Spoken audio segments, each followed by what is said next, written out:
বন্ধু তুই তো আমার মায়ের এত বাঙ্গাল চোখ আব্বে হালা এখন যা চাকরি ল হ্যাঁ বেটা যে বলে ভালো আসলাম সে বলে তো চাকরি হয় নাই আর অন্ত মায়ের এত বাগলে চোখ কখন দিব কেমনি খেলা প্রতিবন্ধী কোটায়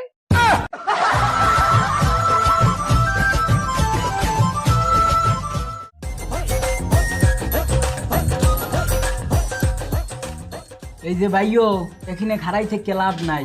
এক নারী কোঠা আছে আর এক নারী দেখছি ঢুকছে যদি হ্যার চাকরি হইয়ে যায় তাহলে আপনাকে দুইজনের বাস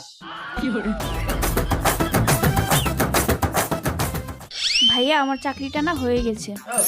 কংগ্রেচুলেশন ধন্যবাদ।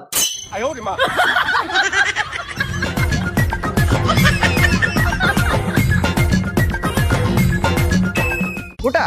এই কোটা প্লিজ শোনো কোটা প্লিজ এই কোটা শোনো কোটা এই কোটা শোনো